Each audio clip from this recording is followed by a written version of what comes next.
Ang pag-aaral naman natin ngayon, pinamagatan nating Jesus keeps quiet.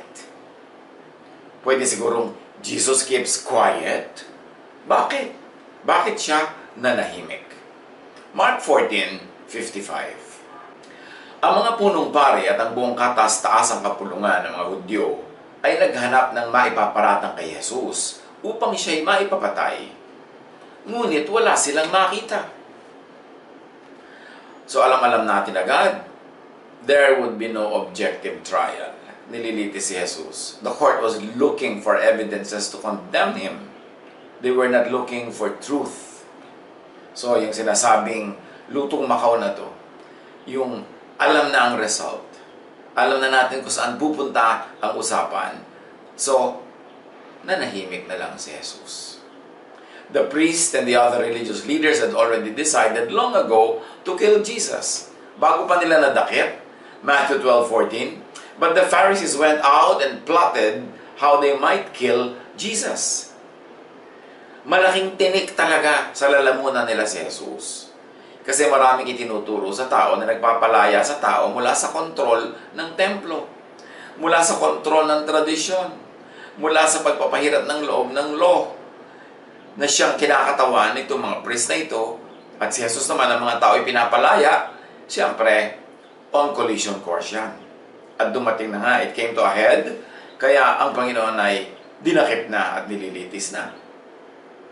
John 7:1. Pagkatapos ito inilibot ni Jesus ang Galilea, iniiwasan niya ang Judea dahil nais siyang patayin ng mga pinuno ng mga Hudyo doon. Yung Judea, nandun ang Jerusalem, nandun ang temple, yun ang iniiwasan ni Jesus. Kasi hostile talaga sa kanya, yung mga religious leaders. They saw Jesus as a grave threat to their power, to their beliefs, to their teachings. Kaya, umiiwas si Jesus mismo na makabangga-bangga sila doon at makita siya at siya ay mahuli pa. Kaya malinaw na merong masamang hangarin yung priests against Jesus. Mark 14:56-59. Maraming saksi ang nagsabi ng kasinungalingan laban sa kanya, ngunit hindi nga nagkatugma-tugma ang kanilang mga patotoo. May ilang sumaksi ng kasinungalingan laban sa kanya na nagsasabi, narinig namin sinabi ng taong yan, gigibayin ko ang templong ito na gawa ng tao at sa loob ng 3 araw ay magtatayo ako ng iba na di gawa ng tao. Ngunit hindi rin nagkatugma-tugma ang kanilang mga patotoo tungkol dito. This was insane. This was not a trial. Ito'y isang napakalaking circus. Kunwari trial, pero hindi. Decided na yung mga hukom kung ano ang verdict. Kung ano ang magiging hatol. Mark 14:60-61. Tumayo ang pinakapunong pari sa harap ng kapulungan at tinanong si Jesus, wala ka bang isasagot sa paratang nila sa iyo? Ngunit hindi umimik si Jesus at hindi sumagot ng anuman. Jesus did not answer because it was pointless.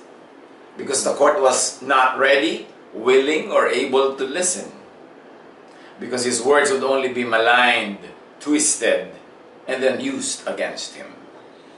Isang lesson yan sa atin, tayo man, when to keep quiet. Pero balikan natin yan maya-maya. Hindi na nagsalita si Jesus dahil alam niyang walang uuwi ang maganda yung usapan. Alam niya, decided na mga hukom kung ano ang verdict nila. Kaya ayaw niyang magsalita sa mga hindi naman talaga makikinig. Jesus did not preach to rocks and stones na bingi. Halimbawa sa Matthew 10:14, and if the people in a home or a town refuse to welcome you or listen to you, then leave that place and shake the dust off your feet. Yan ang turo ni Jesus sa kanyang mga disciples. Pag nagpunta kayo sa isang bahay, sa isang bayan, sa isang tarangkahan o pintuan ng bayan, ayaw nila kayong pakinggan, ayaw nila kayong papasukin, huwag. Pagpag nyo inyong mga paa para yung mga alikabok nila maiwan sa kanila at tumuloy kayo sa susunod na bayan o bahay na willing na magbukas sa inyo at makinig. Hindi style ni Jesus mamilit. Hindi niya style to force through. Dapat willing ka, doon siya magtuturo. Luke 9:53 to 56. But the people there did not welcome him because he was heading for Jerusalem. When the disciples James and John saw this, they asked, "Lord, do you want us to call fire down from heaven to destroy them?" But Jesus turned and rebuked them. Then he and his disciples went to another village. Ayaw silang papasukin sa bayan. At sabi agad ng mga disipulong mainit ang ulo at napakahanda at mabilis mag-judge. At pag binigyan mo pala ng kapangyarihan ay gagamitin agad yung kapangyarihan na yun laban sa mga tao. Sabi nila, magpapaulan na po ba kami ng apoy para matupok na yung mga hindi nagwe-welcome sa atin. Pinagalitan sila ni Jesus, ni-rebuke, itinuwid, tapos tumuloy na lang sila ng kanilang paglalakbay. Matthew 26:62 to 63. Tumayo ang pinakapunong pari at sinabi kay Jesus, "Wala ka bang isasagot sa paratang na ito laban sa iyo?" Ngunit hindi umimik si Jesus. Paulit-ulit yung tema, iba-ibang report ng mga gospel writers. Luke 23:8 to 9. Tuwang-tuwa si Herodes nang makita niya si Jesus. Matagal na niyang ibig makita ito sapagkat marami siyang nababalitaan tungkol dito. Umaasa si Herodes na gagawa si Jesus ng ilang himala at nais niyang makita yun. Marami siyang itinanong kay Jesus, ngunit hindi ito sumagot kahit minsan. So hindi na pagsalita ng mga priest si Jesus, hindi na pagsalita ng king na si Herodes. John 8:3 to 6. Dumating noon ang mga tagapagturo ng kautusan at mga pariseyo na may dalang isang babaeng nahuli sa pangangalo niya. Iniharap nila ito sa karamihan at sinabi kay Jesus, "Guro, ang babaeng ito'y nahuli sa aktong pangangalo niya. Ayon sa kautusan ni Moises, dapat batuhin hanggang sa mamatay ang katulad niya. Ano naman ang masasabi ninyo?" Itinatanong nila ito upang subukin siya at nang may maiparatang sila laban sa kanya. Ngunit yumuko lamang si Jesus at sumulat sa lupa sa pamamagitan ng daliri. In other words, hindi pumatol si Jesus sa provocation, sa panunukso ng mga ito na may masabi siyang mga pwede nilang magamit laban sa kanya. Pero nung nililitis ang Panginoon to move the hearing forward, Jesus gave them His answer. Jesus gave them what they wanted. And then, of course, naibigay na nila ang death sentence. Mark 15:3 to 5. Nagharap ng maraming paratang ang mga punong pari laban kay Jesus. Kaya't sila'y muling tinanong ni Pilato. Siya, si Jesus, ay tinanong muli ni Pilato, "Wala ka bang isasagot? Narinig mo ang marami nilang paratang laban sa iyo." Ngunit hindi pa rin sumagot si Jesus, kaya't nagtaka si Pilato. Kahit sa harap ng Roman governor, napakakonti ng sinabi ni Jesus, yun lang relevant, pero wala siyang ibinigay na defense sa sarili niya sa paratang ng mga priests. Kasi alam naman niya, kung saan uuwi ang mga ito, useless. At useless din na magsabi pa siya kay Pilate.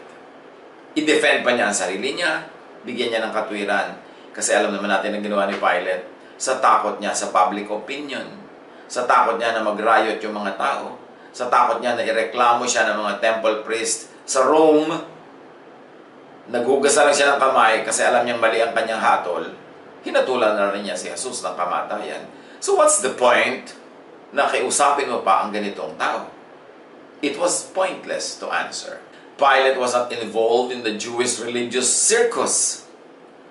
He was not Jesus' audience. And Pilate was not even ready, willing, and able to be just. So, Jesus just kept silent. May lesson ito para sa atin mga kapatid. Job 15:2 to 3. Would a wise person answer with empty notions? Or fill their belly with a hot east wind? Would they argue with useless words? With speeches that have no value? Ang ganda ng sinabi. What's the point? Bakit ka papatol sa hindi matinong usapan? Bakit ka susunod sa leading ng mga gustong ikaw ay ipahamak sa pagbubukas ng iyong bibig. So mabuti pa, tahimik na lang. Proverbs 26:7. Like the useless legs of one who is lame is a proverb in the mouth of a fool. Kung gaano daw baliwala at walang silbi ang isang paralitikong paa, ganon din ang kahit ano pa mang magandang salita kung ito ay lalabas sa bibig ng isang hangal. So useless, wag na lang. Manahimik na lang. Proverbs 23:9. Ingatan mo yung dila sa harap ng mga mangmang. Hindi nila mauunawaan kahit gaano kaganda ang sabihin mo. At sabi ng Proverbs 18:2, walang saysay sa mangmang ang lahat ng bagay. Ang nais niya'y ipakitang siya'y may alam. So kung kausap mo ay mangmang, ang kausap mo ay hangal, ang kausap mo ay mayabang, ang kausap mo ay nagpapasikat lang, huwag ka na lang kumibo, huwag ka na lang magsalita. Kasi hindi ka niya papakinggan. Naghahanap siya ng chance, ng opportunity na i-display ang kanyang kamangmangan, na siya ang magsalita, siya ang mangibabaw, so pointless makipagtalo. Kaya kahit tayo sa mga religious discourses, we don't indulge and involve ourselves in debates. Baliwala. Kasi pag may nagdedebate, parang niyang gusto manalo.